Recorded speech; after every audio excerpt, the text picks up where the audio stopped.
할렐루야, 할렐루야, 아멘. 우리 다 같이 옆 사람과 인사 한번 나눠보실까요? 우리 주일날 목사님께 인사법 배웠는데요.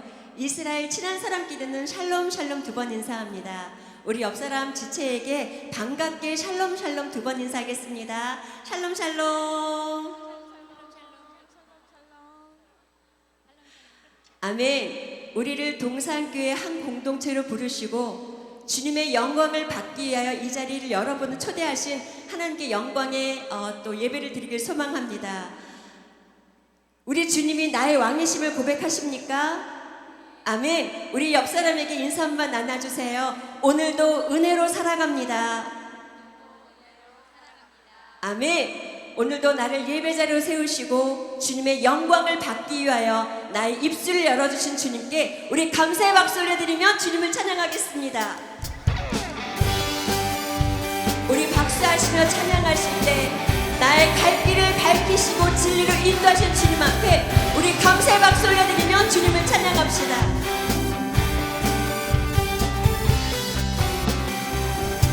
갈 길을 밝히 보이시니 주 앞에 빨리 나갑시다.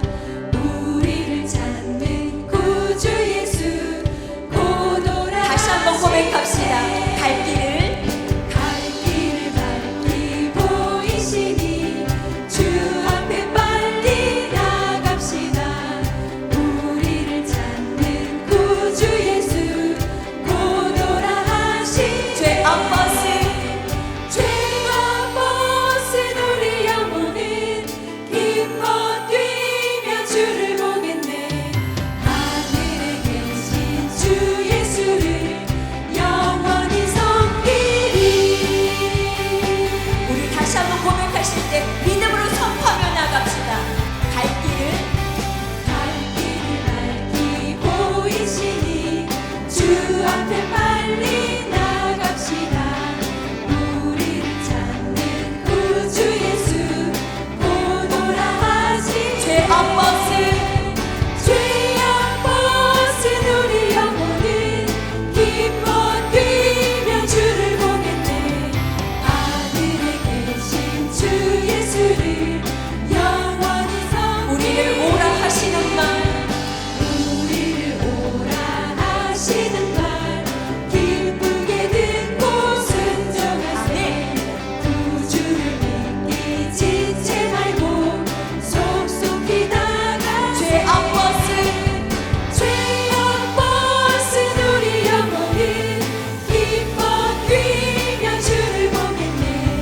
하늘에 계신 주 예수를 영원히 섬기리. 주 오늘 여기 계시오니 주 오늘 여기 계시오니 다 와서 주의 말씀 듣세.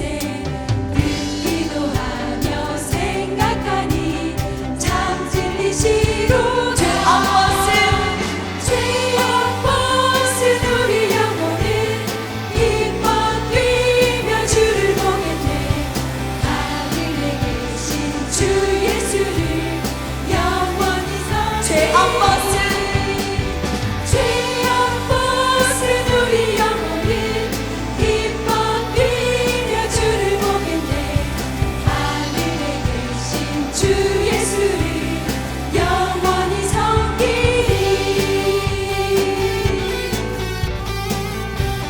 그렇습니다.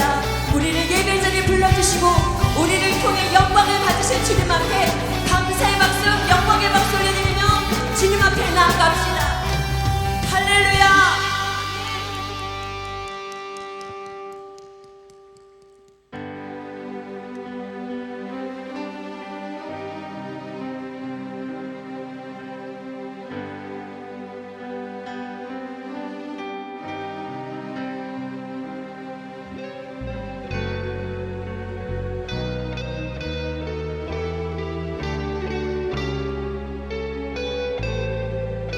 우리를 통치하시는 주님만 바라보며 나갑시다. 하나님의 사랑을 사모하는 자, 하나님의 평안을 바라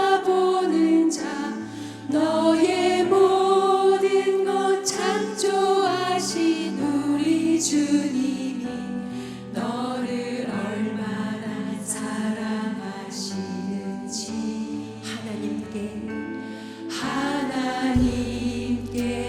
찬양과 경배하는 자 하나님의 선하심을 닮아가는 자 너의 모든 것 창조하신 우리 주님이 너를 자녀 삼으셨네. 하나님 사랑의 눈으로 너를 어느 때나 바라보시고 하나님 인자한 귀로서 언제나 너에게 기울이시니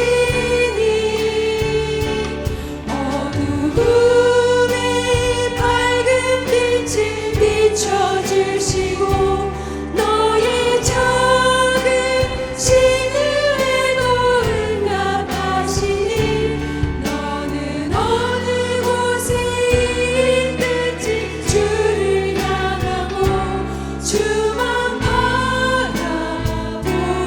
바라볼지라.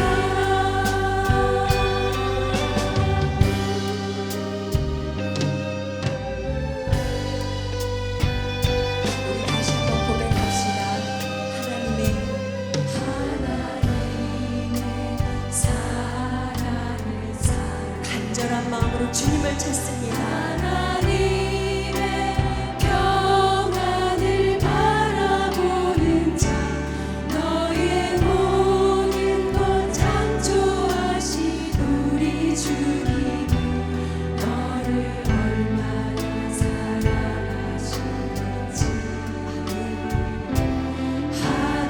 하나님께 찬양과 경배하는 자 하나님의 선하심을 닮아가는 자 너의 모든 것 창조하신 우리 주님이 너를 자녀 하나님 사랑의 눈으로 하나님 사랑의 눈으로 너를 어느 때나 바라보시고 하나님 인자한 귀로서 언제나 너에게 기울이시니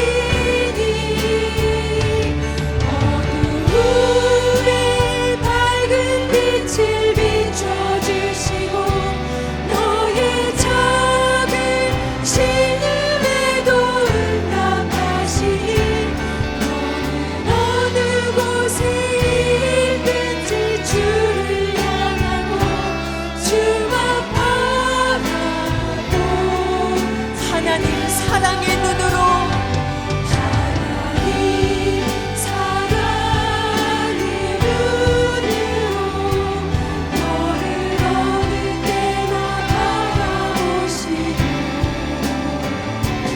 하나님 인자한 귀로서 언제나 너에게 기울이시니 어두움에 밝은 빛을 비춰주시고 너의 작은 신음에도 응답하시니 어느 곳에 있든지 주를 향하고 주만 그 주님의 이름을 높여드립시다. 너희는 가만히 있어. 너희는 가만히 있어.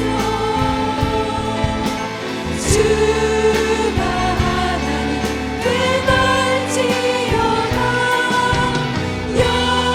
열방과 세계가 오는데 주가 높임을 받으리. 사랑합니다 내 아버지. 사랑합니다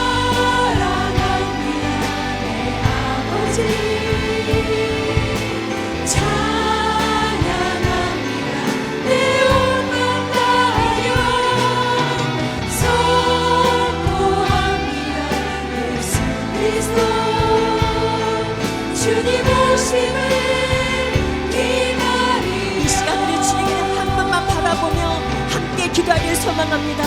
우리를 예배자로 세우시고 주님의 자녀 삼으셔서 주님께 영광 올릴 수 있도록 우리 삶이 예배가 되게 하시니 감사합니다. 주님, 오늘 예배를 통하여 예수님을 발견하시고 그 예수님이 내 삶의 주인임을 고백하며 나아갈 수 있도록 인도하여 주옵소서. 말씀으로 세우신 유병성 목사님의 영육간의 강건함을 위하여 주님의 주권을 인정하며 함께 기도하며 나아가겠습니다. 주님 감사합니다. 오늘도 나를 은혜의 자리에 불러주시며 감사를 드립니다. 전적인 하나님의 은혜임을 고백합니다.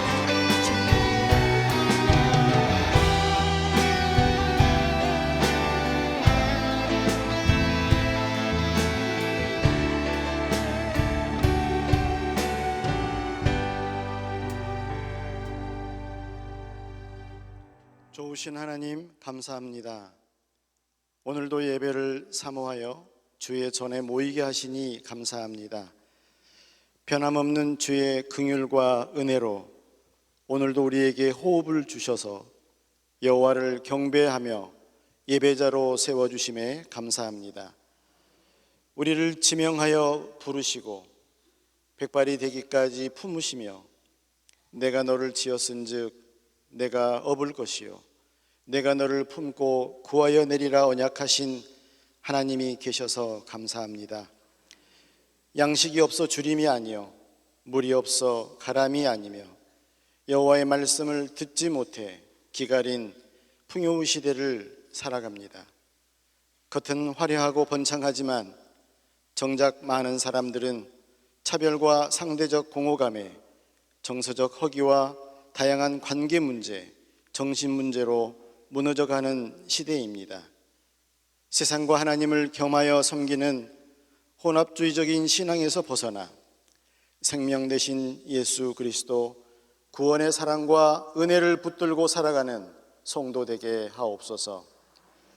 동산교회 성도들이 리딩 지저스를 통해 매일 말씀의 능력을 경험하고 여호와를 앙망하여 독수리의 날개치며 올라감 같이 영적 힘을 얻어 가정과 직장과 사업장에서 예수님과 같이 살아가도록 은혜와 능력을 더하여 주시옵소서. 말씀을 삶에 구체적으로 적용하고 실체화하여 삶의 예배자로 살아가는 우리의 착한 행실을 통해 존귀하신 예수 그리스도가 증거되게 하옵소서. 깨어지기 쉬운 질그릇같이 늘 넘어지고 실수하지만 너는 내 것이라 말씀하시며 변치 않으시는 사랑으로 품으시는 하나님의 긍휼하신 은혜로 인하여 빛 대신 예수 그리스도를 나타내는 삶을 담대하게 살아가게 하옵소서. 동산교회 19개 교구와 교회학교 청년부, 한나 소망 모든 성도들을 주님의 이름으로 축복합니다. 특별히 고통 가운데 있는 환우들의 환부 위에 십자가 보혈의 손으로 안수하셔서 치유하시는 하나님의 은혜를 경험케 하옵소서. 부부관계, 자녀와 취업의 출산과 관계 갈등 등 다양한 어려움 가운데 처해 있는 성도들이 진토에서 일으키시며 걸음더미에서 올리시는 주권이 여호와 하나님께 있음을 기억하며 광야에서 하나님을 만나고 잘 버텨내고 살아낼 수 있도록 힘과 지혜를 더하여 주시옵소서.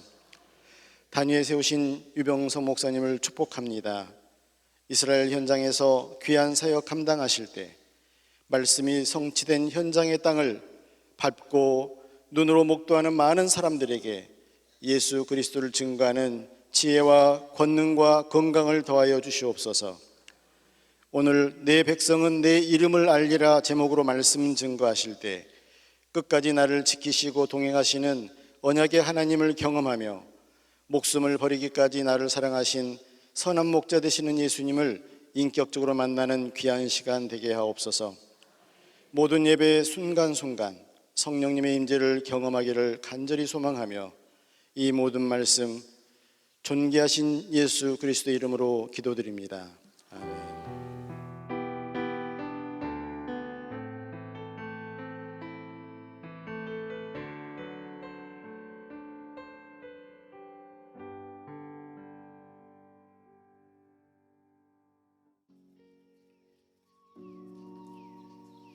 커피는 원두의 양, 입자의 크기, 물의 온도에 따라 맛이 결정됩니다. 성경도 마찬가지입니다. 어떤 관점으로 성경을 보느냐에 따라 그 깊이가 달라집니다. 그리스도 중심적 성경 읽기는 단순한 지식을 얻는 것을 넘어 예수 그리스도께 우리의 시선을 고정하게 해줍니다. 그로 인해 우리의 삶은 예수님과 같이 동행하는 삶으로 더욱 깊어집니다. 그래서 바리스타를 준비했습니다. 우리 성도님들이 더욱 더 그리스도 중심적으로 성경을 읽고 알 수 있도록 바이블 칼리지와 리딩 지저스를 합쳐 보았습니다. 바이블 칼리지 리딩 지저스, 성경을 더욱 그리스도 중심적으로 볼 수 있는 기회. 바리스타의 동산의 성도님들을 초대합니다. 맛있게 내려드릴게요.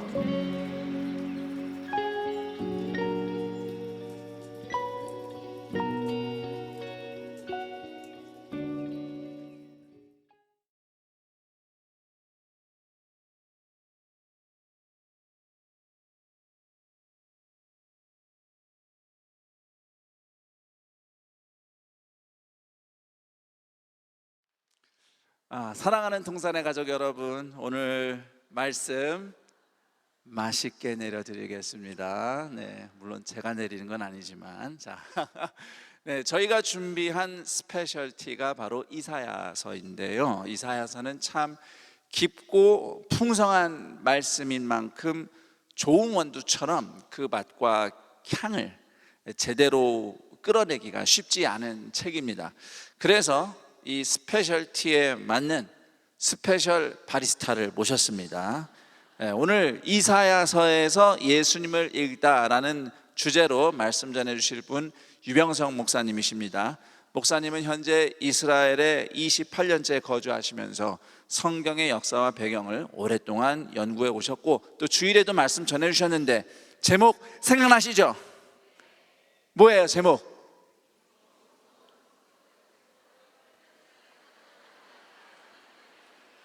의외인데 이거. 와, 대단합니다. 아니, 보통 때보다 제목이 어려워서 저는 여러분들이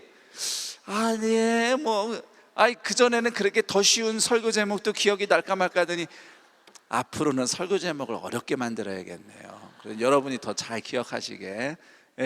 윗못 수도 끝 세탁자의 밭 큰 길. 우와, 거기서 이사야가 임마누엘 말씀을 전했다고 그랬죠? 근데 거기가 나중에 알고 보니 어디예요? 베데스다. 세상에. 거기에 그 임마누엘 예수님이 찾아오셔서 하나님이 보내신 생명이 이 안에 임마누엘로 주님이 오셨다는 것을 38년 된 병자를 고쳐주면서 보여주셨다는 이 기가 막힌 구약과 신약의 약 700~800년을 잇는 그 역사의 성취를 또 말씀을 통해 들었는데, 오늘도 말씀을 통해서 이사야서 속에 나타난 예수님을 만나고 복음의 깊은 풍미를 함께 음미하는 시간이 되기를 축복합니다. 우리 큰 박수로 유병성 목사님 모셔보겠습니다.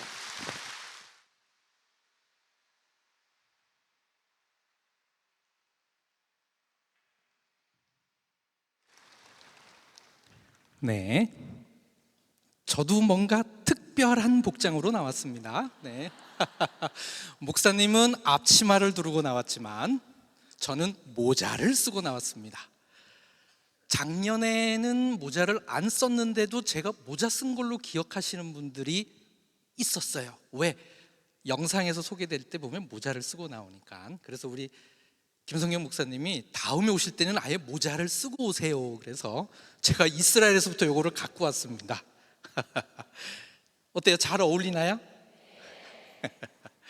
제가 히브리어로 인사할 테니까 여러분들도 반갑게, 우리 이제 몇 번 해서 아마 익숙하실 것 같아요. 제가 친근하게 할 테니까 여러분들도 친근하게 화답해 주세요. 네, 샬롬 샬롬.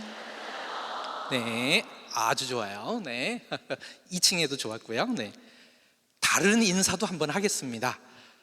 좋은 아침. 좋은 아침. 그건 한국말이 이제 히브리어로 할 거예요. 히브리어로 제가 먼저 선창을 하면 여러분들이 그대로 따라 하시면 돼요. 보케르토. 하시네요. 보케르가 아침이고 톱질하다 할 때 그게 좋다예요. 보케르 톱인데 이걸 빨리 해서 보케르 톱이에요. 한 번 더 해보겠습니다. 보케르 톱. 좋습니다.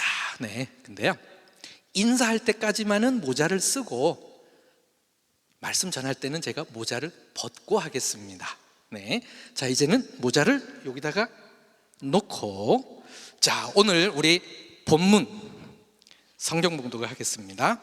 이사야 12장 1절부터 4절까지, 그리고 이사야 52장 6절이에요.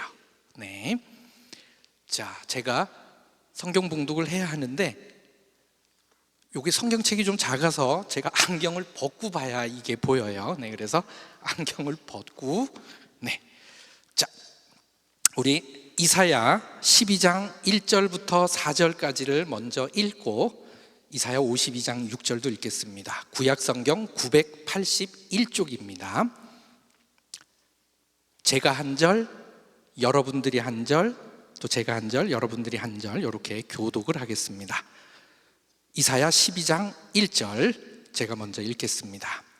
그날에 내가 말하기를 여호와여, 주께서 전에는 내게 노하셨사오나 이제는 주의 진노가 돌아섰고 또 주께서 나를 안위하시오니 내가 주께 감사하겠나이다 할 것이니라.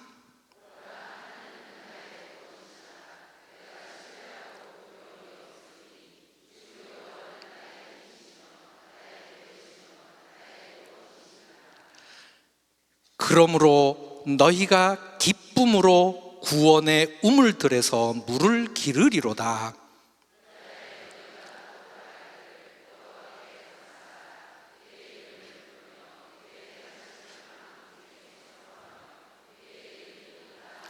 네, 우리 이사야 52장 6절 가기 전에 이사야 12장 3절, 우리 방금 읽었던 그 3절을 같이 한번 봉독하겠습니다. 같이 읽습니다. 3절입니다. 시작. 그러므로 너희가 기쁨으로 구원의 우물들에서 물을 기르리로다. 자, 이제 이사야 52장 6절 봉독하겠습니다. 이사야 52장 6절은 구약 성경 1031쪽입니다. 이사야 52장 6절, 이사야 52장 6절 1031쪽, 요거는 함께 봉독하겠습니다. 한 절입니다. 같이 읽습니다. 시작. 그러므로 내 백성은 내 이름을 알리라. 그러므로 그날에는 그들이 이 말을 하는 자가 나인 줄을 알리라. 내가 여기 있느니라. 아멘. 다시 안경을 쓰고 저는 앞에서 진행을 하겠습니다. 우리 목사님께서 아까 나오셔서 지난 주일날 말씀드렸던 그 제목 확인을 하셨었어요. 네, 오늘 이 시간에 드리는 말씀은 거기에 연결되는 거예요. 어차피 이사야서 내에서 말씀을 드리는 거니까 이사야가 했던 중요한 그 구원의 선포와 당연히 연관성이 있겠죠. 그래서 오늘 제목은 뭡니까? 적혀 있죠? 내 백성은 내 이름을 알리라. 하나님께서 이사야 선지자를 통하여 주신 말씀이에요. 내 백성은 내 이름을 알리라. 근데 배경에 좀 특이하신 분이 이렇게 나와서 지금 커졌다 줄어졌다 해요. 자, 항상 긴장되는 순간입니다. 누르면 넘어가야 되는데 짜잔, 잘 넘어갑니다. 우리 지난주에 드렸던 말씀 제목입니다. 자, 같이 한번 해보겠습니다. 자, 시작. 윗못 수도 끝 세탁자의 밭 큰 길. 그래서 그거 하나씩 제가 설명을 드렸죠. 저기에서 이사야 선지자가 아주 중요한 구원의 약속을 선포해 주셨는데 이게 이사야가 경험한 첫 번째 전쟁과 두 번째 전쟁에 다 영향을 미치는 중요한 구원의 약속이었어요. 그러면 그 첫 번째 경험한 전쟁이 뭐였냐면 시리아 에프라임 전쟁 해서 기원전 734년에서 732년 사이에 있었던 전쟁이었어요. 북이스라엘과 아람 다메섹이 연합해서 아하스 왕 유다를 침공했던 전쟁이었죠. 그 다음에 두 번째 전쟁은 세상에 더 큰 아수르의 사네립이 대군을 이끌고 이집트를 쳐들어가기에 앞서 유다를 공격했던 전쟁이었습니다. 이 전쟁에 이사야가 경험하게 될 앞으로 일생에 있어서의 이 전쟁에 하나님께서는 무슨 약속을 주셨냐면 아주 중요한 개념이었죠. 뭐였죠? 임마누엘. 근데요, 지난 주일날에는 이 임마누엘에 초점을 맞춰서 이렇게 설명을 드렸는데, 자세히 이렇게 들여다보면 저 임마누엘과 함께 이사야가 지금 경험한 첫 번째 전쟁에서는 누가 쳐들어왔냐면 바로 동족인 북이스라엘이 아람과 연합해서 쳐들어왔잖아요. 그 이사야서에 임마누엘이라는 그거를 선포하기 몇 절 전에 그 사이에 북이스라엘이 곧 멸망하게 될 것을 이사야 선지자가 분명하게 딱 말씀을 해주셨어요. 북이스라엘의 멸망. 그래서 실제로 두 번째 경험한 사네립이 침공할 때는 이미 다메섹, 아람도 멸망하고 북이스라엘도 다 멸망했었잖아요. 자, 북이스라엘이 멸망할 것도 어떻게 이사야 선지자가 말했는지를 그대로 임마누엘이라고 하는 그 구절 나오기 몇 절 전입니다. 우리 함께 읽어보겠습니다. 자, 시작. 대저 아람의 머리는 다메섹이요 다메섹의 머리는 르신이며 65년 내에 에브라임이 패망하여 다시는 나라를 이루지 못할 것이며. 몇 년 안에 멸망한다고요? 근데 자세히 보면 65년 안에 멸망한다가 아니라 더해요. 65년 안에 멸망을 해서 다시는 나라를 세우지 못할 만큼 완전히 사라질 거다라고 하는, 사실은 가만 생각해 보면 더 무서운 선포예요. 65년 만에 다시는 나라를 이루지 못한대요. 실제로 북이스라엘은 멸망한 다음에 한 번도 다시 재건되지 못했잖아요. 신기합니다. 65년 안에. 자, 근데 이거를 이사야 선지자가 지금 이사야 7장 8절이잖아요. 7장 14절에서 임마누엘 이야기를 해요. 그러니 6절 전에 이미 북이스라엘이 멸망할 것을 이야기한 거예요.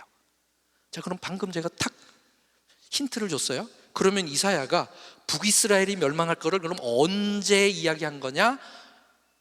첫 번째 전쟁 때. 그러니 첫 번째 전쟁이 기원전 734년부터 732년이니까 그 전쟁 시작할 때인 기원전 734년에 이미 이사야가 이 말씀을 했다는 말이 됩니다. 그렇죠? 그렇잖아요. 그러면 이거 어디서 했을까요? 그렇죠. 윗모스도 끝, 세탁자의 밭, 큰 길. 세상에, 우리가 평상시에는 그냥 지나갔던 그 장소에서 세상에 임마누엘도 나왔을 뿐만 아니라 북이스라엘이 멸망해서 다시는 나라가 되지 못할 것이다라고 이사야 선지자가 또 말씀을 하셨어요. 윗모스도 끝, 세탁자의 밭, 큰 길. 짜잔. 근데 몇 년 안에요? 65년 안에. 그래서 또 이 역사를 좋아하시는 분들이 있어요. 그래서 실제로 역사를 한번 차곡차곡, 성경뿐만 아니라 성경 외적으로 아수르와 다메섹과 이런 고대 근동의 역사를 한번 정리를 해보면 희한해요. 이사야 선지자의 이 말이 기가 막히게 탁탁 맞아요. 자, 먼저 1단계로 북이스라엘이 먼저 멸망하는데, 시리아 에프라임 전쟁 때 아람과 북이스라엘이 연합해서 이스라엘 남유다를 공격했잖아요. 근데요, 그때 아수르의 디글랏 빌레셀이라고 하는 아수르의 왕이 서쪽으로 계속 공격해서 아람 다메섹, 즉 시리아도 멸망시키고요, 북이스라엘 땅도 와가지고요, 갈릴리까지 해가지고 많은 부분을 아예 점령을 해요. 그래서 이거는 아수르의 기록에도 나오고 실제로 성경에도 그 기록이 나옵니다. 자, 1단계 뭐라고 적혀있냐면 디글랏빌레셀 3세 기원전 734년에서 732년 조 이사야가 경험한 그 첫 번째 전쟁 때 이미 아수르가 와서 북이스라엘의 약 3분의 1 정도를 점령을 해요. 자, 성경 구절을 한번 읽어보겠습니다. 분명히 요때 벌써 와서 이사야 선지자의 예언이 조금씩 이루어지고 있습니다. 우리 열왕기하 15장 29절 같이 읽어보겠습니다. 시작. 이스라엘 왕 베가 때에 아수르 왕 디글랏 빌레셀이 와서 이온과 아벨벤 마아가와 야노아와 게데스와 하솔과 길르앗과 갈릴리와 납달리 온 땅을 점령하고 그 백성을 사로잡아 아수르로 옮겼더라. 세상에, 북이스라엘의 갈릴리 지역 북쪽으로는 아수르가 와서 이미 벌써 조때 점령을 했어요. 점령만 한 게 아니라 북이스라엘 사람들을 어떻게 했다고요?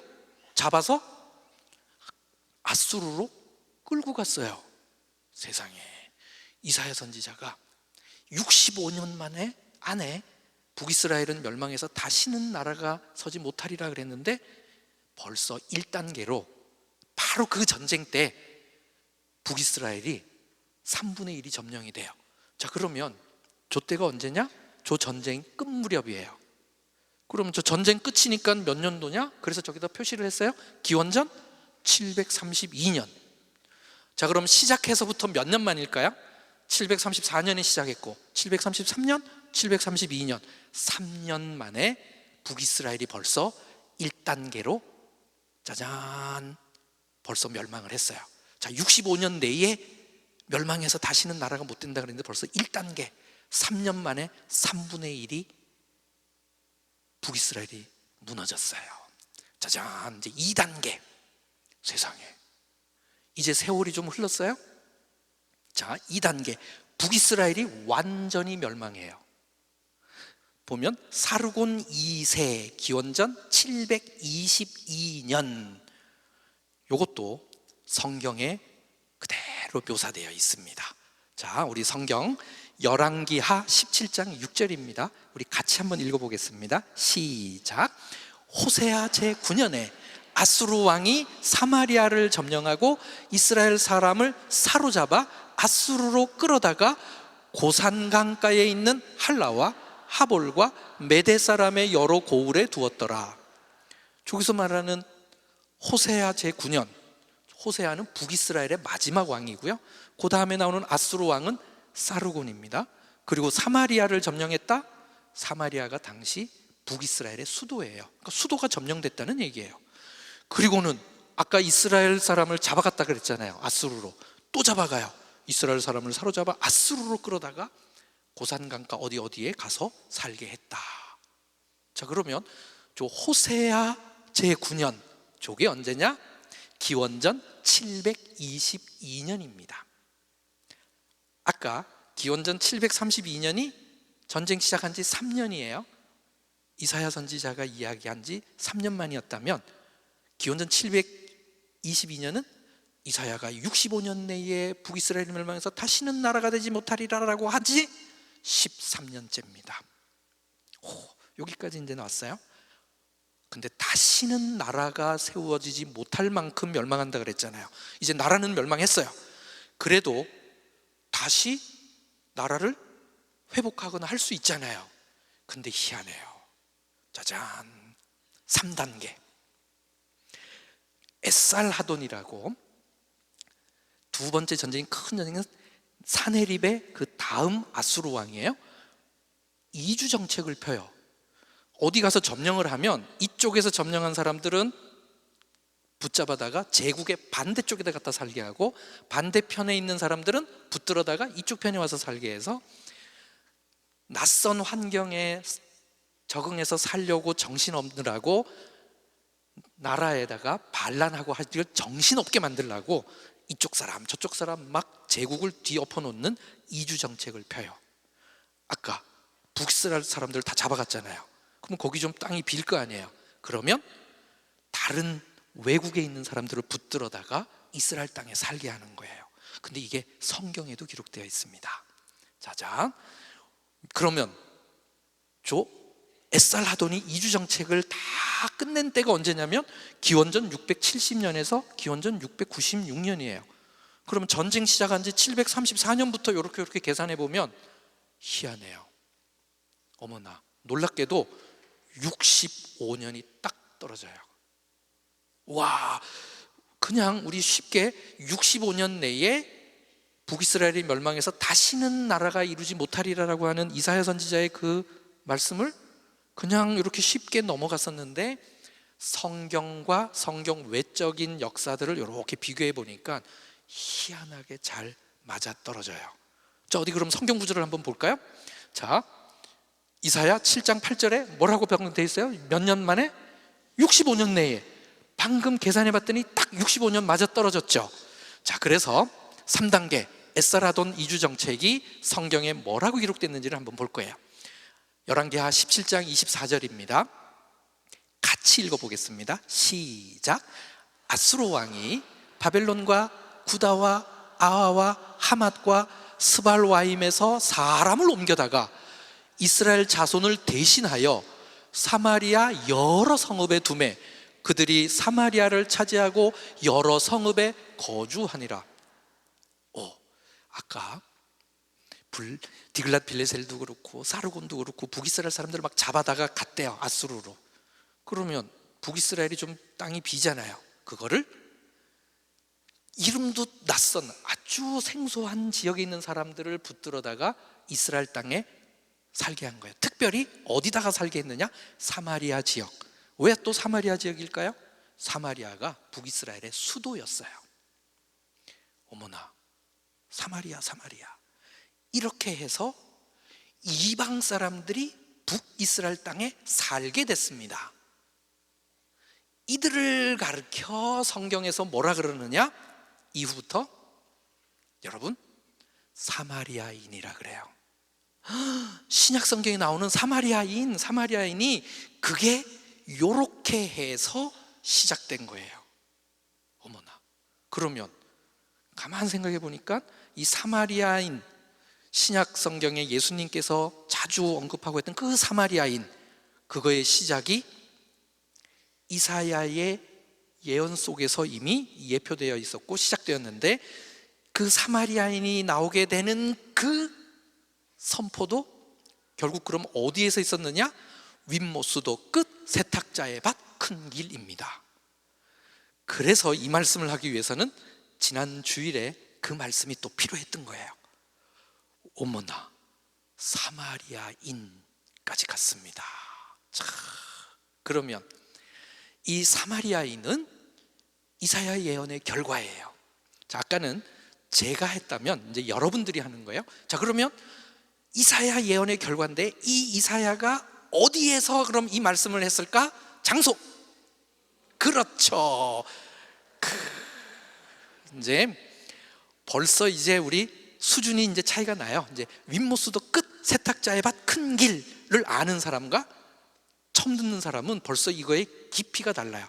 오늘 우리 바리스타 해서 이사야의 말씀을 어떻게 내리느냐에 따라서 그 맛이 달라진다 그랬는데, 저거를 알면 이사야서를 읽을 때 벌써 느낌이 달라요.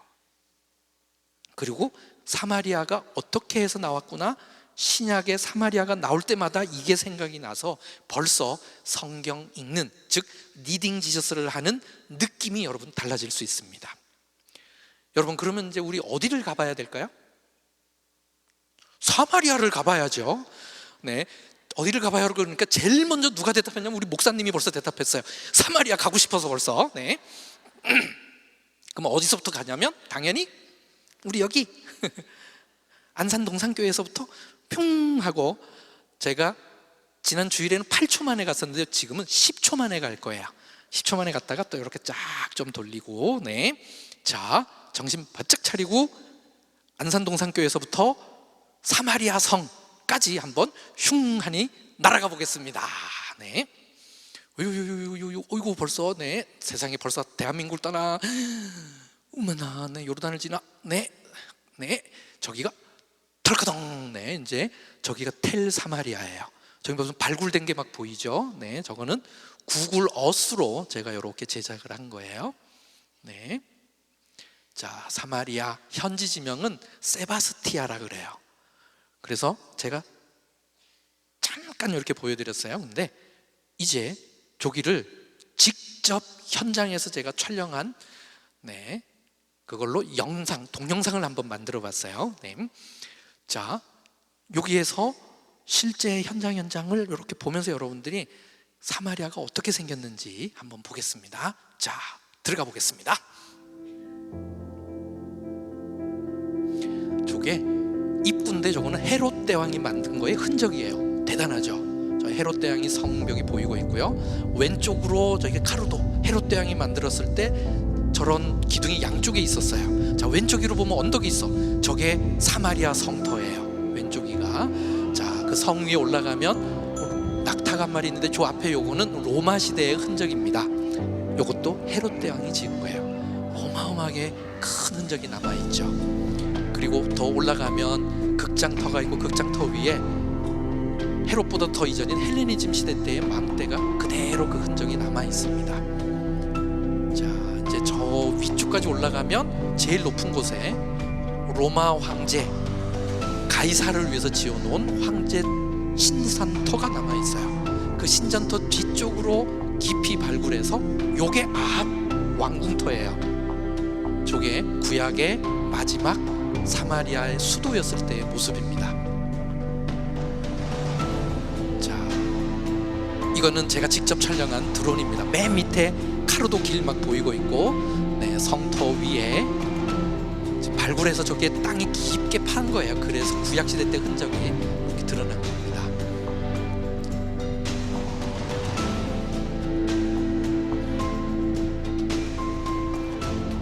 이렇게 봐도 저게 굉장히 높은 데 있는 게 느껴지죠.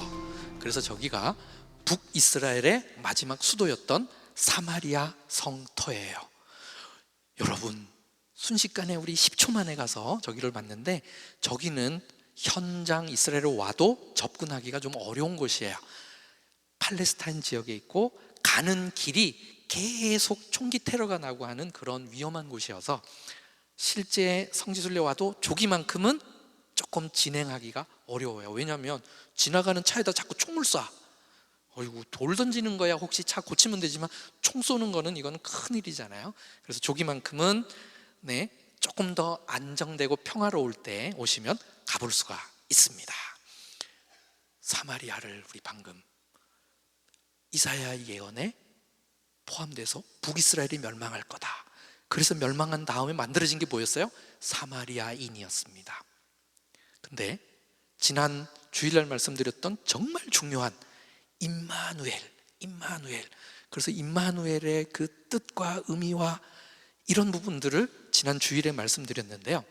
근데 이사야서가 굉장히 길게, 그러면 저 임마누엘이 어떻게 이 땅에 임하게 될지를 이사야 선지자가 사실은 차근차근 그리고 구체적으로 말씀을 해주셨어요. 짜잔, 성경 구절을 읽겠습니다. 임마누엘은 7장 14절이었어요. 근데 9장 6절에 있는 말씀이에요. 그러니까 임마누엘이 어떻게 올지에 대한 이사야 선지자 좀 더 구체적인 겁니다. 빨간색에 여러분 조금 관심을 갖고 읽겠습니다. 같이 읽습니다. 시작. 이는 한 아기가 우리에게 낳고 한 아들을 우리에게 주신 바 되었는데 그의 어깨에는 정사를 메었고 그의 이름은 기묘자라 모사라 전능하신 하나님이라 영존하시는 아버지라 평강의 왕이라 할 것임이라. 아멘. 제가 지난주에는 주일 설교의 특성상 시간이 촉박되어 있으니 요 구절까지는 넣지는 않았어요. 근데 베데스다에서 아버지와 아들에게 한 생명이 있고 하는 요한복음에 있는 그 말씀 드렸잖아요. 이걸 보니까 어머나, 예수님이 그 임마누엘로 오시고자 했던 한 아들, 한 아기, 그분이 맞구나라고 하는 게 자연스럽게 더 실감나실 거예요. 보세요. 임마누엘이 한 아기가 오는데 어떻게 올 것인가에 대한 구체적인 묘사예요. 근데요, 어떤 아기인지가 그냥 아무 아기가 아닌 거를 또 성경에서는 이야기를 해줍니다. 아까 9장이었죠? 이번에는 11장입니다. 이사야 11장 1절이에요. 자, 같이 읽겠습니다. 시작. 이새의 줄기에서 한 싹이 나며 그 뿌리에서 한 가지가 나서 결실할 것이요. 가지가 어디에서 나와요? 뿌리. 그리고 그 뿌리에서 한 가지가 나오는데, 이 뿌리 위에서 나온 줄기, 그게 누구의 줄기예요? 이새의 줄기예요. 결국 그러면 이건 뭐예요? 이새의 후손으로 온다. 이새가 누구예요? 다윗의 아버지잖아요. 그래서 다윗의 자손으로 이 한 아기가 올 것임을 사실 구체적으로 벌써 이사야 선지자는 예언을 해주셨어요.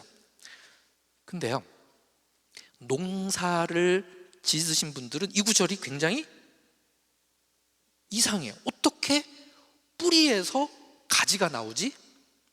뿌리에서는 줄기가 나오거나 뭔가 이렇게 몸체가 나와야 되잖아요.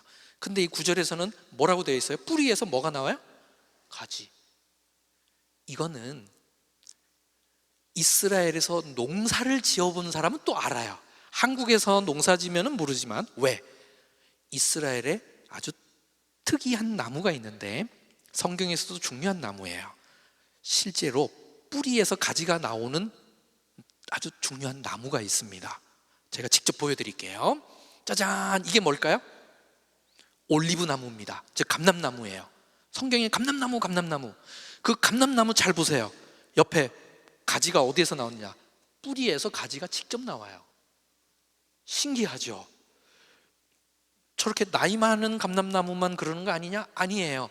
젊은 감람나무도 보세요. 저 옆에 깡통은 참치라고 적혀 있잖아요. 저희 집 마당이에요. 저기가 아내가 저 참치 캔으로 이렇게 뭔가 만든, 저거는 저희가 예루살렘에 살 때 저희 집 마당에 있던 올리브 나무인데, 그러니 젊은 올리브 나무인데도요, 뿌리에서 저렇게 가지가 올라옵니다. 또 있어요. 보세요. 이번에는 어때요? 가지가 큰 줄기 옆으로 아주 빽빽하게 삥 둘러있죠. 그래서 성경 구절에 짜잔, 시편 128편 3절입니다. 요걸 같이 읽어보겠습니다. 시작.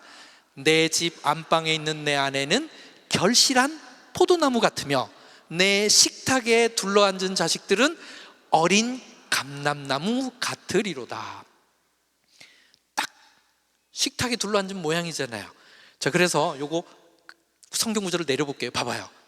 딱 나무가 가운데 있고 마치 부모가 가운데 있고 옆으로 자녀가 뺑 둘러있는 것처럼.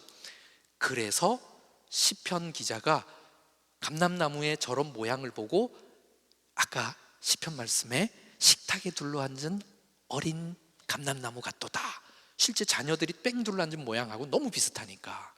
그러니 진짜 뿌리에서 가지가 직접 나와요, 감람나무는.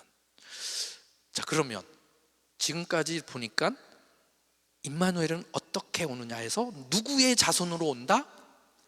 이 다윗의 자손. 그래서 그거의 근거가 되는 또 중요한 구절이 이사야 11장 1절 방금 읽었는데, 이새의 뿌리에서 가지가 나왔어요.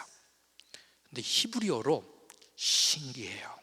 자, 우리는 예수님을 부를 때 예수님 고향이 베들레헴이잖아요. 그러니까 베들레헴 예수 이렇게 안 부르고 무슨 어디 예수라고 부르냐면 나사렛 예수라 그래요. 희한하네요. 예수님 태어난 데는 베들레헴인데 왜 나사렛 예수라고 할까? 나사렛 예수, 나사렛 예수. 희한합니다. 가지가 히브리어로 하면 네제르예요. 네제르. 근데 히브리어도 그렇고 헬라어도 그렇고요, 어떤 단어를 가지고 지명을 만들 때 그 지명을 여성 형태로 바꿔요. 네제르라고 하는 이 남성 단어를 여성으로 바꾸면 나츠랏입니다. 이게 우리 나사렛 그르는 그 나사렛 동네 이름이에요. 그러니까 나사렛의 이름이 또 뭐냐? 히브리어로 가지예요. 그래서 나사렛 예수, 나사렛 예수. 근데 선지자의 그걸 이루기 위해서 나사렛에서 예수님이 자라잖아요.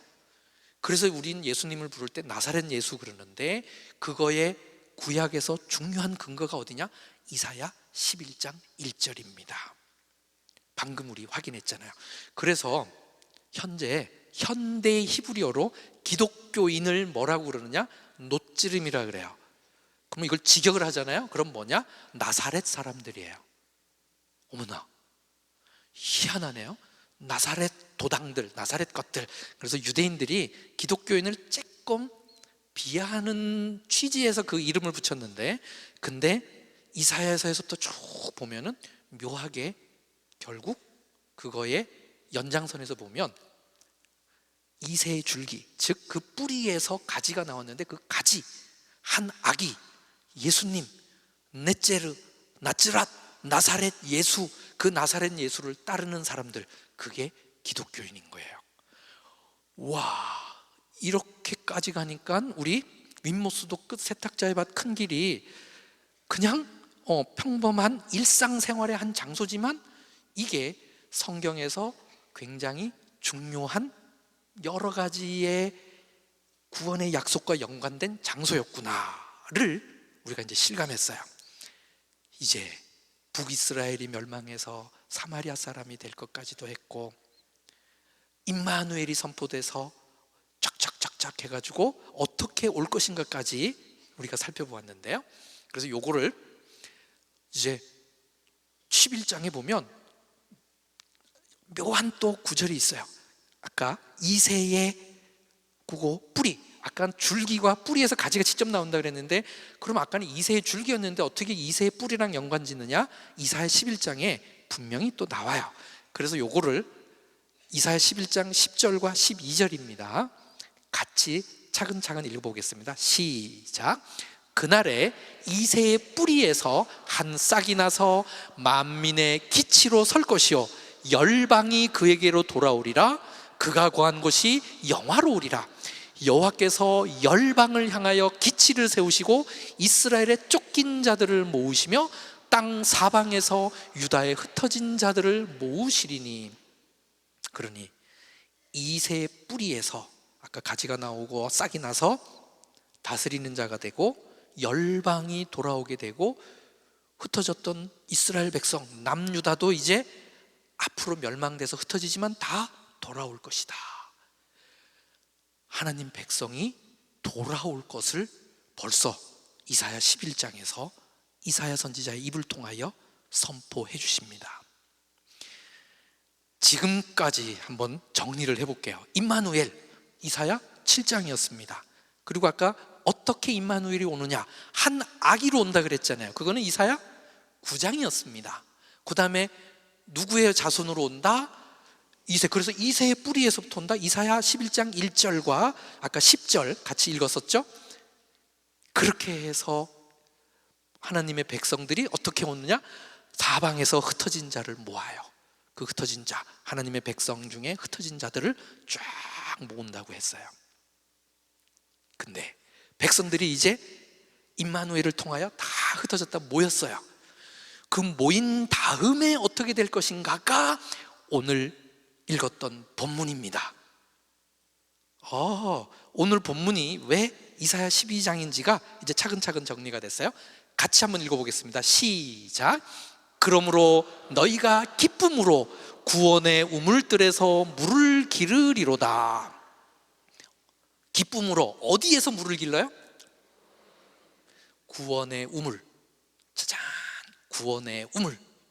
근데 이게 구원의 우물만 딱 떼어서 이야기하면 갑자기 어떻게 구원의 우물이 나오진데, 아까 시작부터 임마누엘, 한 아기, 이새의 뿌리, 그리고 사방에서 흩어진 하나님의 백성을 모아진 다음에는 기쁨으로 구원의 우물에서 물을 길러요. 그러면 이 구원의 우물이 시작이 이사야의 예언을 그대로 따라가 보면 어디서부터 시작한 거냐? 임마누엘에서부터. 그렇죠? 그래서 임마누엘로부터 하나님이 우리와 함께 하시면 흩어진 백성들이 모여서 구원의 우물에서 물을 기르게 된다. 이렇게 되는 거죠. 임마누엘과 구원의 우물, 이제 신약으로 갑자기 딱 한번 와보겠습니다. 자, 이제 임마누엘, 한 아기 이새의 뿌리에서부터 우리가 기다리던 메시아가 왔어요.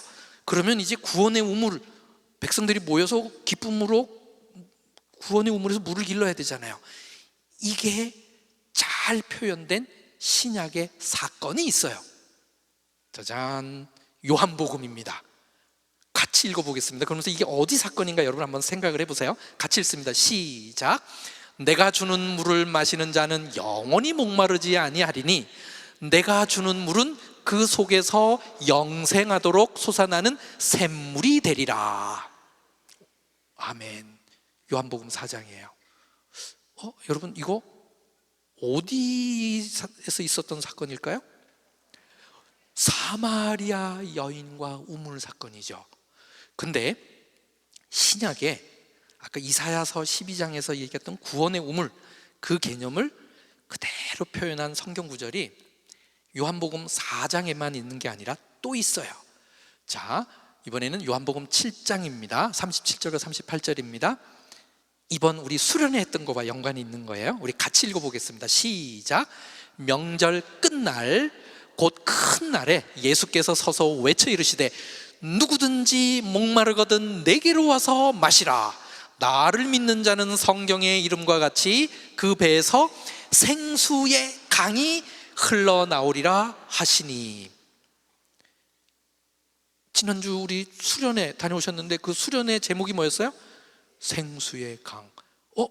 저 생수의 강이 결국 그 구원의 우물, 그 구원의 우물에서부터 기쁨으로 물을 기르는데 그 물들이 흘러가는 게 그게 생수의 강입니다. 근데 요거는 이스라엘 백성들이 오늘날에도 이거를 지금도 이 구절은 지키고 있어요. 유대인들이 초막절 때 행사를 해요.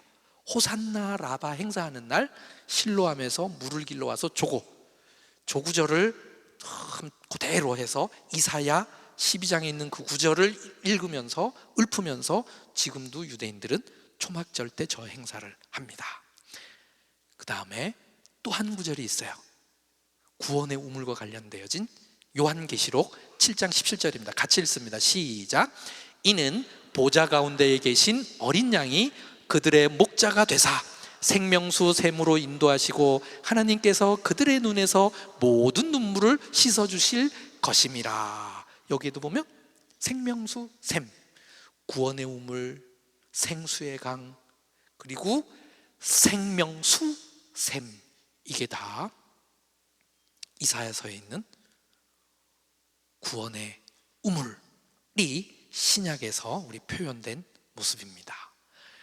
자, 그래서 임마누엘과 구원의 우물, 이거를 가장 대표적으로 이해할 수 있는 신약의 사건이 아까 세 구절을 이렇게 설명을 드렸는데 그 중에 첫 번째 읽었던 예수님과 직접 등장해서 하는 그 구절. 그래서 사마리아 여인과 예수님이 우물에서 만나는 그 장면. 그래서 아까 여러분 사마리아인 만들어져서 뿅 하고 사마리아 갔었잖아요. 그래서 오늘은 사마리아 여인과 우물, 여기와 관련되어진 장소를 가볼 텐데 성경 구절 한번 보겠습니다.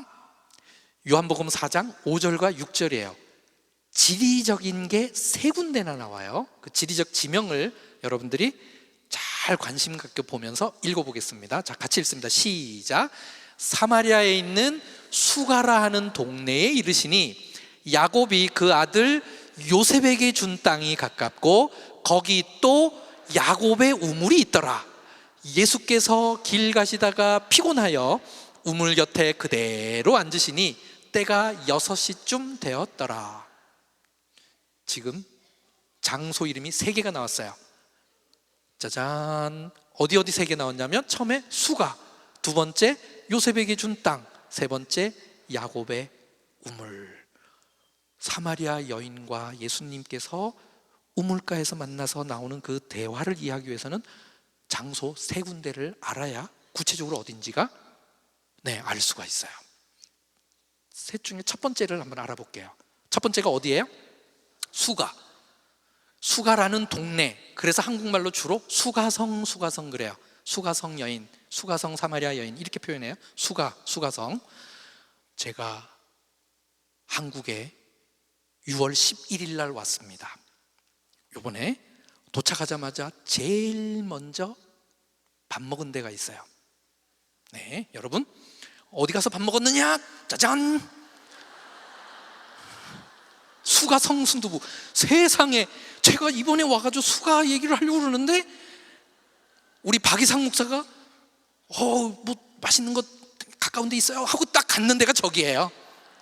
약속을 하고 간 것도 아닌데 세상에, 또 오늘 우리 또 단체로 몰려가실 것 같아. 가시거든 우리 사장님께, 네, 이스라엘에서 수가성에서 직접 오셔서 여기 와서 식사하고 가셨다고. 네, 수가성. 저 수가성이 아무리 봐도 오늘 성경에 나오는 그 배경 수가성을 해서 저 순두부집을 하신 것 같아요. 이제 우리 평생 안 잊으실 것 같아. 자, 그 수가 맞습니다. 오케이. 그러면 저 수가가 신약에만 수가라고 부르고요, 구약에는 저기가 어디냐? 세겜입니다. 세겜. 그래서 신약에는 저 세겜성이 파괴돼서 바로 그 세겜성 옆에다가 수가성을 따로 지은 걸로 아주 가까운 곳에, 그래서 세겜이 곧 신약의 수가라고 봐도 무방합니다. 좋아요. 그러면 짜잔, 우리 또 세겜을 가봐야 되겠죠? 근데 세겜은 우리 안산 동산교에서 바로 가는 게 아니라 아까 우리 사마리아까지 갔었잖아요. 사마리아에서 세겜은 그렇게 멀지 않아요. 금방 갑니다. 자, 잘 보셔요. 가까워요, 아주. 자, 갑니다. 뾰로롱. 저기서 요만큼 동네 하나만 쫙 가면 실제로 차로 한 10분 정도만 가면, 막혀서 한 15분 정도 걸리고요. 아주 가까운 거리입니다. 근데 제가 빙글빙글 돌리는데 잘 보시면 가운데가 세겜이라는 현대 도시고요, 양옆으로 산이 있어. 밑에도 산, 위에도 산. 그렇죠? 그래서 그 산 사이에 가운데 딱 세겜이 있어요.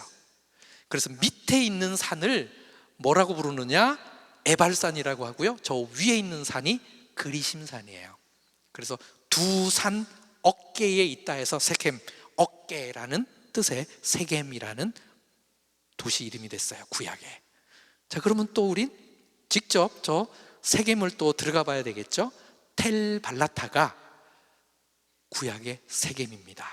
저기는 발굴도 되어 있고요, 네, 팔레스타인 자치정부에서, 저기도 아랍 동네예요. 그래서 저기도 방문하기가 쉽지가 않아요. 짜잔, 딱 서 있죠. 이제 들어가는 전이에요. 이거 동영상으로 제가 만들어 봤어요. 자, 한번 직접 한번 보겠습니다. 자, 이제 입구를 통해서 들어가고요. 텔발라타 아키올로지컬 파. 벌써 이제 들어가고, 오른쪽으로 저게 성벽입니다. 네, 자, 그 오른쪽에 성벽 모양 보이고 있고요. 저 오른쪽 앞이 성문이에요. 그래서 그 성문 앞으로 이렇게 들어가는 거예요. 양쪽으로 공간이 있어서 저걸 포각 성문이라고 하고, 그래서 성문 안으로 들어가 보면 구약시대 때 흔적을 이렇게 발굴해 놨습니다.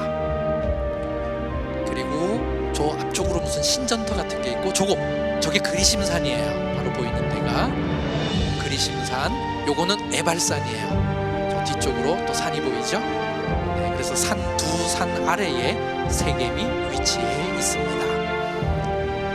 그래서 요건 발굴해 놓은 모습. 자, 저기 무슨 신전 같은 게 있어요. 네, 그래서 그 신전 앞에 가서 저런 걸 맛제바라고 부릅니다. 그래서 맛제바를 보고, 네, 요거는 로마 시대 때의 신전터입니다. 네, 로마 시대의 신전. 그리고 요거는 구약 시대 때 성벽 맞습니다. 청동기 시대의 성벽이에요. 자, 요거는 제가 직접 촬영한 드론입니다.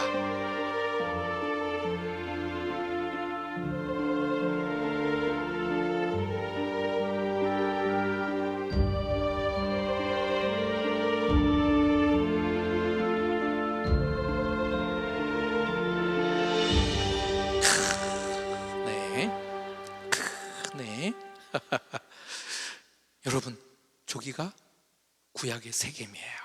이게 신약의 수가입니다. 수가성. 자, 그러면 이제 우리 첫 번째 수가 곧 세겜 봤어요. 그 다음에 요셉에게 준 땅에 가깝다 그랬으니까 요셉에게 준 땅이 도대체 어디냐? 이거는 요셉의 무덤이에요. 요셉의 뼈가 거기 묻혔다라고 아예 성경 구절에 나와요. 그러면 이건 성경 구절을 통해서 한번 보죠. 자, 창세기 33장입니다. 창세기 때부터 벌써 저기에 야곱이 땅을 사요. 우리 같이 읽어보겠습니다. 시작. 세겜 성읍에 이르러 그 성읍 앞에 장막을 치고 그가 장막을 친 밭을 세겜의 아버지 하몰의 아들들의 손에서 백크시타에 샀으며 거기에 제단을 쌓고 그 이름을 엘로헤 이스라엘이라 불렀더라. 요거는 야곱이 저렇게 땅을 샀어요. 백크시타로 세겜 사람들한테. 자, 그래서 야곱의 땅이 됐습니다. 근데 아까 요셉에게 준 땅이라고 성경에 나와 있잖아요. 근데 이게 어떻게 요셉에게 준 땅이 됐느냐? 여호수아 24장 32절입니다. 여호수아 끝부분인데 같이 읽습니다. 시작. 또 이스라엘 자손이 애굽에서 가져온 요셉의 뼈를 세겜에 장사하였으니 이곳은 야곱이 백크시타를 주고 세겜의 아버지 하몰의 자손들에게서 산 밭이라. 그것이 요셉 자손의 기업이 되었더라. 야곱이 사서 거기다가 요셉의 뼈를 묻었어요. 그래서 그게 요셉의 기업이 됐대요. 그러면 야곱이 그 땅을 요셉에게 준 땅이 되잖아요. 그래서 성경에 요셉에게 준 땅, 그게 곧 뭐예요? 요셉의 무덤입니다. 그래서 요셉의 무덤이 됐습니다. 그러면 또 우리는 요셉의 무덤을 가봐야 되잖아요.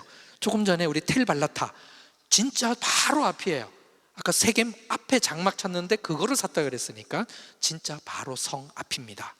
그래도 한번 구글 어스로 가볼게요. 금방 갑니다. 자, 걸어서 사실 몇 분만 가면 돼요. 한 2분만 가면 돼요. 바로 앞이잖아요. 그래서 텔이 끝나는 부분에 저렇게 요셉의 무덤이 있어요. 텔 바로 앞에. 자, 이거는 1900년에 요셉의 무덤을 누군가가 촬영해 놓은 거예요. 그 다음에 조금 옆으로 바깥으로 담장이 쌓여졌잖아요. 조금 세월이 지나서요 1920년대에 누군가가 촬영을 한 거예요. 이거는 현대 모습이긴 한데요. 저 가운데 보면 뭔가 화단 같은 게 있죠. 요거는 2013년 이전에 촬영한 거라면 저런 모양이에요. 그래서 이건 제가 직접 촬영한 거예요. 자, 근데 2013년 이후에 찍으면 저런 모양이에요. 아까 무슨 화단 같은 거 흔적만 있고 없어졌죠. 왜냐하면 저기가 좁은데 저게 있으니까 사람이 걸려서 넘어지고 자꾸 그러니까 아예 저거를 없앤 거예요. 근데 없앨 때 또 저길 보수 공사를 하면서 없앴는데, 자, 요 돔 안에 들어가면 저런 무덤 모양이 있습니다. 저게 요셉의 무덤이라고 해서 지금도 유대인들이 아주 중요시 여기는 데고요. 짜잔. 이런 팔레스타인하고 무슨 문제만 생기면 저게 세겜이라는 팔레스타인 자치구역 안에 있으니까 아랍 사람들이 올라가서 무덤을 막 해치는 거예요. 그래서 그 해치는 모양 사진입니다. 문제 사건만 있으면 올라가가지고 저렇게 막 저기를 해치고 막 불지르고 심지어는 저렇게 무덤을 깨트리기도 하고요. 그래서 한번 깨져서 싹 보수공사하면서 그 앞에 화단도 없애고 군인들이 아예 지키면서 팔레스타인 자치 경찰이 저기를 지키고 그리심산에서 딱 내려다보면서 이스라엘 군인들이 저기를 관리를 해서 누군가가 저기를 파괴하거나 그러면 바로 군인들이 가서 저기를 다시 치안 유지를 하고 그럽니다. 근데 유대인들도 저기를 방문할 수는 있어요.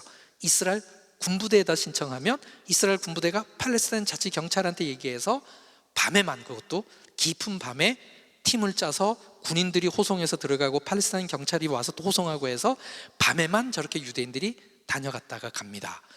그래서 유대인들이 하는 거는 보면 전부 다 밤이에요. 왜? 밤에만. 왜? 낮에 유대인들이 들어오면 아랍 사람들이 보고 흥분해서 돌 던지고 막 소요가 일어날까 봐 이런 식으로 밤에만 오늘날 유대인들이 방문을 해요. 그만큼 저기는 이제 방문하기가 힘든 곳이에요. 짜잔.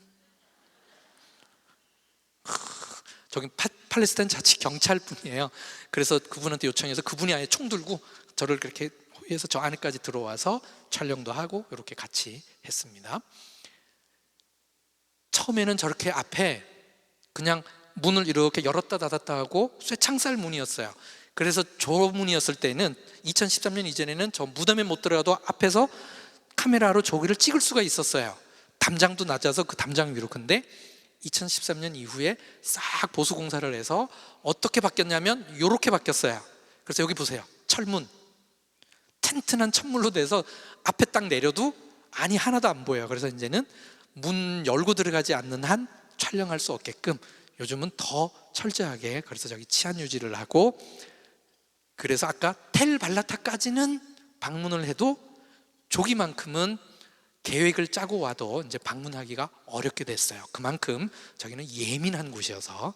그래서 저도 저기만큼은 사진으로 여러분들에게 소개를 해드렸어요. 자, 이제 두 군데 갔습니다. 수가, 세겜, 그리고 요셉에게 준 땅, 요셉의 무덤까지. 이제 하나 남았어요. 야곱의 우물. 야곱의 우물. 자, 야곱의 우물도 이제 가볼 텐데 아주 가까워요. 세겜성, 수가성, 그 앞에 요셉의 무덤, 그리고 야곱의 우물. 금방 갑니다. 진짜 걸어서 한 4분 정도 거리예요. 아주 가까워요. 바로 앞에 있어요. 저기야. 저기가 바로 야곱의 우물입니다. 야곱의 우물 가까워요. 세 개가 가까운 데 놓여 있습니다.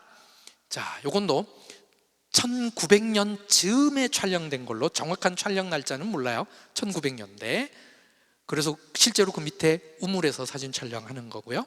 자, 이것도 1900년대에 비잔틴 시대 교회 터가 있었고 십자군이 지었던 흔적이 있고, 그 흔적들이 남아서 그 고고화 흔적이 있어서 저게 역사가 오래된 우물인 거는 쉽게 확인이 됩니다.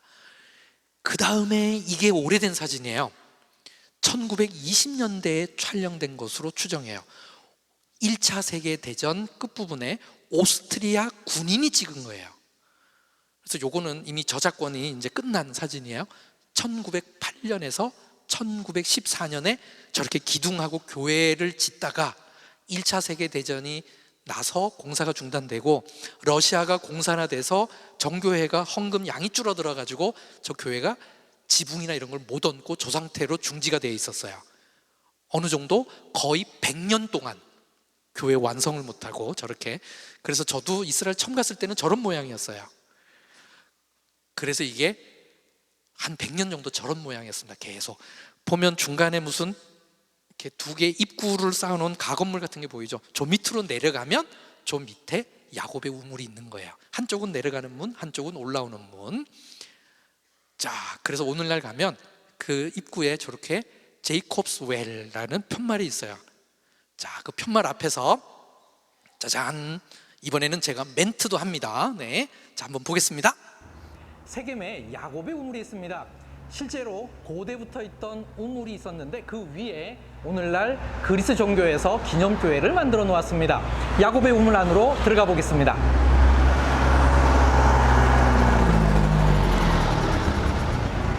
살람 알레쿰.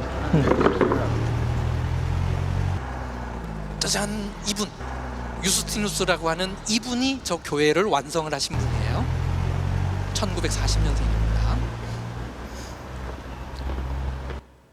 네, 방금 보신 저거는 그 CTS에서 계속 그 제가 뭐 이스라엘에서 하고 뭐 이런 부분들이 계속 나오고 있는데, 그때 제가 촬영을 해서 제공을 한 거예요. 아마 CT에서 저 장면을 어떻게 보신 분 있을 거예요. 자, 이게 2008년에 아까 거의 100년 동안 거의 완성 안 되다가 2008년에 아까 유스티니우스라는 그 사제가 결국은 완성을 했어요. 자, 앞에 마당에 있는 모자이크인데 샘 모양을 해놓고요. 여기서부터 교회 모양을 제가 한번 쫙 외부 촬영을 했습니다. 자, 이렇게 바닥 모자이크, 저기 교회 입구예요. 그래서 제법 큰 교회로 잘 완성을 했습니다. 자, 오, 굉장히 높아요. 짜잔, 이렇게. 그래서 저 교회를 야곱의 우물교회라고 부르지 않고요, 세인트 포티니 교회라고 불러요. 저기가 그리스 종교에서 그 성 포티니 교회 하는데, 그냥 일반적으로는 야곱의 우물교회 이렇게 부릅니다. 자, 안으로 또 들어가 봐야 되겠죠. 외관은 2008년에 완성했어요. 근데 저 안은 2018년에 다 완공하고 2018년에 봉헌 예배를 드렸어요. 그리스 종교회에서. 저 안에 그림들이 막 나오는데, 그거를 아까 유스티누스라는 사제 할아버지 앉아 계셨죠. 그분이 직접 그린 거예요. 그러니 10년 걸린 거예요. 10년 동안 저 안에 교회 그림을 그리고 그렇게 하신 거예요. 자, 저기 그 문지기 아저씨 내려가려고 하는 입구 있죠. 저기가 이제 야곱의 우물 내려가는 입구입니다. 자, 보시겠습니다. 그래서 성 포티니 교회 내부예요. 저런 그림들을, 저 안에 성화가 여러 개인데 저런 지붕에까지, 이거를 아까 그 할아버지 사제가, 그분이 직접 대부분을 직접 그린 겁니다. 자, 그러면 이제 우물 안으로 내려가 봐야죠. 저기 이제 우물 입구예요. 자, 이제 내려가면 저게 야곱의 우물입니다. 아까 1900년에 찍어놓은 그 장소. 그래서 거기 아까 그 사제 저기 앉아 계시는 거 보이죠? 네, 유스티니스 사제 앉아 있고, 요게 정면에서 촬영한 겁니다. 자, 조금 키워보고요. 네, 짜잔. 요것도 가까이에서, 아주 가까이에서 한번 찍어봤어요. 네, 사람 키하고도 비교를 해봐야죠. 네, 요렇게. 자, 이번에는 직접 물을 길러보겠습니다. 이게 청주에 있는 한 교회 청년부들 위주로 해서 온 팀하고 가서, 그 유스티누스라는 사제 그분은 제가 이렇게 인사드리고 이렇게 설명을 하고 이렇게 부탁을 하면 저렇게 하게 해줘요. 아까 왜 흰 옷 입은 그 문지기 아저씨는 절대 안 돼요. 네. 아, 그분은 네. 아, 네. 그래서 다행히 그때 직접 저걸 했습니다. 아주 귀한 자료입니다.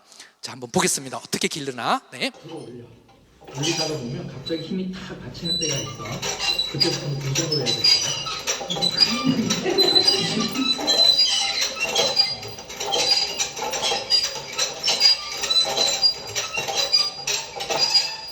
자, 이제부터 이제 뭐 물이 막 당겨 올라오는 거예요. 무거워지는 거예요. 저 우물이 제법 깊습니다. 약 40m예요.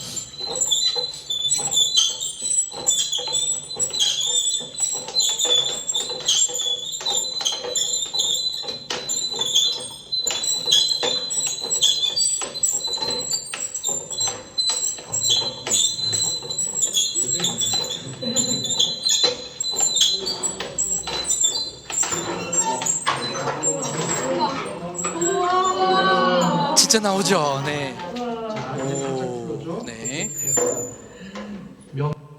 자, 이렇게 야곱의 우물이 지금도 진짜로 있어요. 이거는 하루 아침에 만들어진 우물이 아니라 아주 오래전서부터. 네. 자, 근데 저렇게 하고 저기서 기도하는 모양이에요. 이상하다. 야곱의 우물에서 과연 무슨 기도를 저렇게 청년들이랑 저기서 하고 있었을까? 네. 자, 이제 예수님과 사마리아 여인이 만나는 장면. 그러면 사마리아 여인, 아까 사마리아 설명드렸잖아요. 어떻게 해서 사마리아가 만들어졌는지까지도. 자, 이분이 사마리아에 있는 그 세겜에 있는 야곱의 우물, 거기에 지킴이로 계셨던 분이에요. 근데 1913년에 태어나서 1979년 11월 29일 날 돌아가셨는데, 1979년에 야곱의 우물 지킴으로 부임을 했어요. 그리스 태생인데 14살부터 사제가 되고 19살에 이스라엘 와서 예루살렘과 이렇게 봉사하다가, 그래서 필루메노스라고 하는 이 사제가 저렇게 야곱의 우물 지킴으로 부임한 지 몇 달 안 돼서 정통 유대인 중에 한 명이 수류탄을 가지고 와서 저분이 저녁에 기도하는데 우물 밑에다 던진 거예요. 그래서 풍 터졌는데 다행히 돌아가시진 않았어요. 다쳐가지고 그 계단 올라왔어요. 기다리고 있다가 저 사제가 올라오는 걸 보고 그 유대인이 도끼로 저 사람을 쳐서 죽여버렸어요. 그게 1979년 11월 29일이에요. 그래서 이분이 그제 순교하시고, 그래서 정교회의 순교자들 쭉 거기에 보면 이상하게 안경 쓴 사람이 한 명 나오는데 그분이 이분이에요. 정교회 사람 중에 성인들을 막 모아놨는데 안경 쓴 성인이 나온다? 그러면 야곱의 우물에서 아쉐르 레비라고 하는 유대인에게 살해당한 순교자예요. 그래서 이분의 대를 이으신 분이 이분이에요. 그래서 이분이 1940년생인데 1980년부터 야곱의 우물 지킴으로 오셨어요. 그래서 이분도 그리스 태생이에요. 그리스 종교회니까. 그래서 이분이 그 교회를 정말 백방으로 노력해서 결국 완성을 하고 그 안에 그림까지 이렇게 그리신 거예요. 그럼 지금은 뭐 하냐? 그 야곱의 우물을 조그만 병에다 담아서 물에다 넣어서 이렇게, 그래서 정교회 분들은 저런 게 성수라고 해서 굉장히 귀중하게 여기니까 정교회 분들은 오면 저거를 헌금을 하면서 하나씩 이렇게 구입해 가는 거예요. 그래서 그걸 준비하고 있는 모양입니다. 자, 근데 그 교회 딱 나가보면 교회 입구 아까 쫙 올려보는 거 보였잖아요. 그 입구 오른쪽에 저게 있어요. 바로 오른쪽이에요. 교회 모양과 저분 얼굴이 있죠. 그 앞에 사각형이 있잖아요. 저게 관입니다. 본인이 여기에서 돌아가면 여기에 묻히겠다고 그렇게 해서 관까지 준비를 해놨습니다. 네. 자, 구원의 우물. 근데요, 수가성 사마리아 여인하고 만났습니다. 그럼 성경에서 이거를 정리해 놓은, 사마리아 여인과 예수님과의 대화를 정리해 놓은 구절이 있을 거 아니에요. 근데 이상해요. 희한해.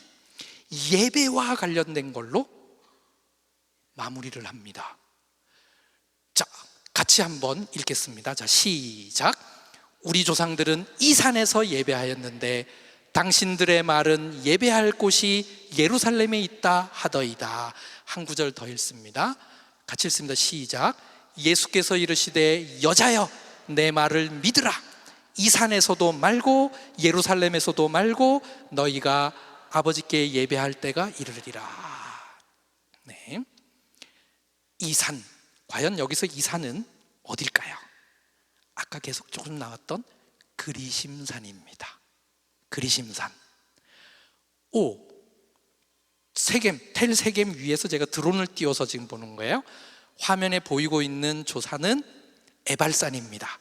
그래서 오른쪽 에발산 북쪽에 가운데 지나서 왼쪽에 있는 게 저게 그리심산이에요. 가운데 빈터 있었던 게 그게 텔 세겜 수가성이고요. 저게 그리심산입니다. 그래서 지금 계속 뭐가 나오는데 그리심산이 자꾸 나오죠.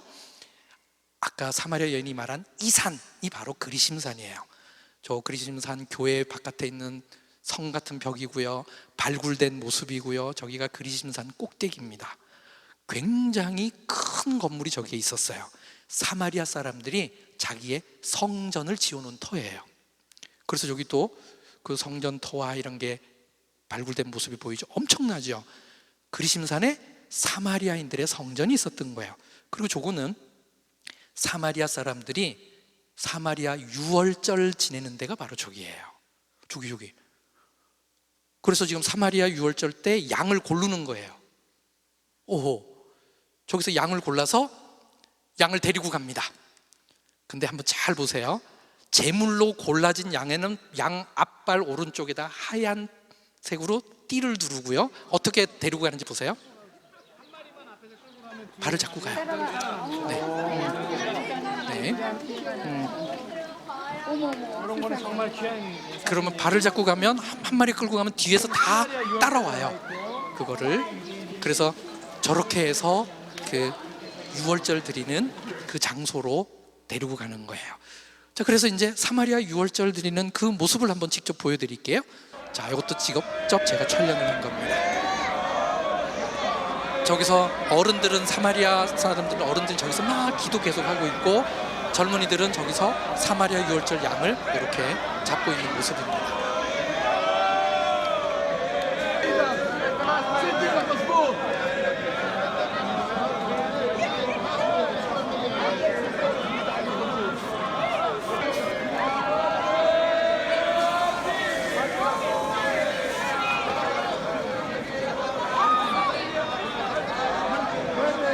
저렇게 기둥에다가 꽂아서 땅 속에다가 넣어서 불로 저거를 익히는 거예요. 그래서 저렇게 양을 잡고 저거를 기둥에다가 꼽아서 땅에다가 세워서 땅 속에다가 불을 피우고 그런 다음에 진흙으로 위를 덮어요. 그래서 저 양들이 익게끔 저렇게 기둥에다가 아까 사람들이 들고 있었던 게 있었죠. 네, 저거를 익히고 땅 속에다가 넣어서 저런 식으로 저거는 부산물들을 태우고 있는 장면입니다.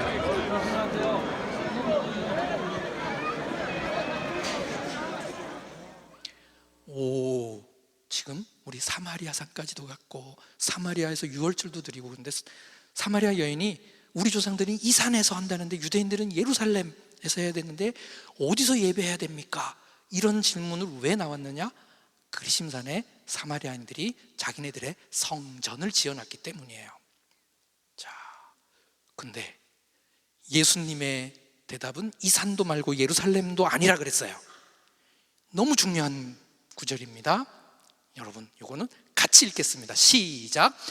하나님은 영이시니 예배하는 자가 영과 진리로 예배할지니라. 여러분, 우리 주일 예배 시작할 때 예배 시작 선포를 이 구절로 하잖아요. 우리 한 번 더 합니다. 시작. 하나님은 영이시니 예배하는 자가 영과 진리로 예배할지니라.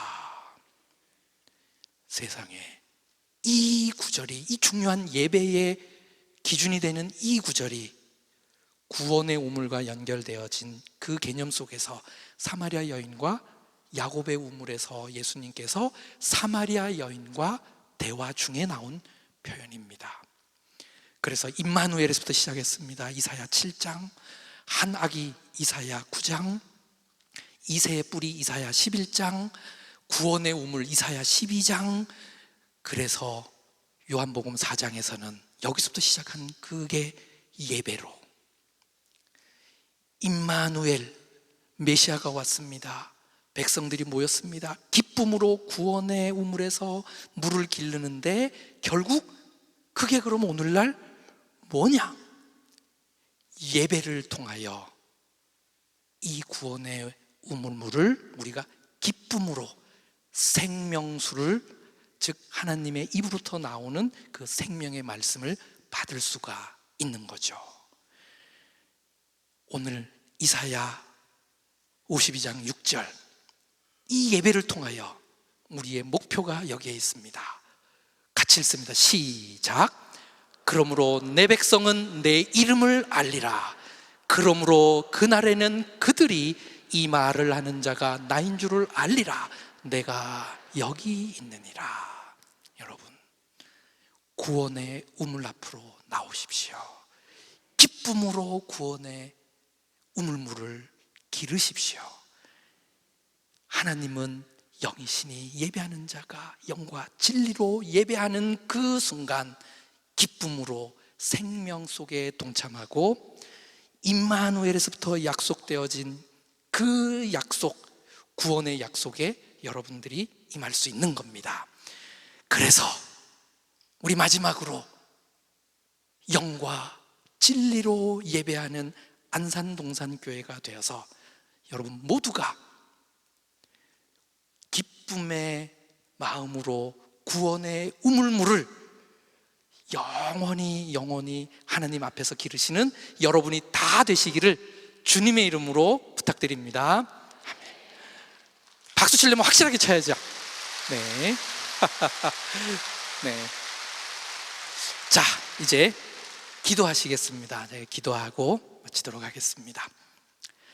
사랑의 하나님, 이사야서를 함께 살펴보았습니다. 이 이사야서에서 우리는 예수 그리스도를 읽었습니다. 주님, 우리 날마다 예수님을 더 가까이에서 만날 수 있게끔 하나님 말씀을 더욱더 친밀히 읽게 하여 주시옵소서. 바로 리딩 지셔스를 통하여 하나님 말씀을 늘 가까이 하고 이를 통하여 하나님의 구원의 비밀을 하나씩 깨우치도록 인도하여 주시옵소서. 윗모수도 그 세탁자의 밭 큰 길에서 이사야 선지자가 외쳤던 그 임마누엘이 오늘날 우리의 삶에 영향을 미치게 하여 주시옵소서. 그리하여 하나님 앞에 바로 나와서 영과 진리로 예배하는 참된 안산동산교회 성도님들 되게 하여 주시옵소서. 이 말씀을 붙들고 하루하루를 성실하게 살아가는 저희들 되게 하여 주시옵소서. 모든 말씀 예수님의 이름으로 기도드립니다. 아멘.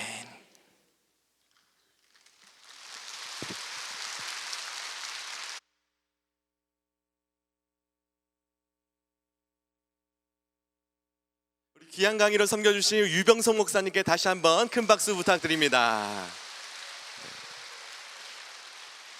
네, 모든 수요 연합기도회는 마쳤고요. 광고는 따로 없습니다. 특별히 퇴장 안내 드릴 텐데요. 내려가실 때 먼저 한나소망 어르신들이 또 먼저 이동하시고 한 2분 뒤에 우리 성도님들 이동하시면 좋을 것 같습니다. 천천히 이동하실 수 있도록 또 배려와 양보 부탁드립니다.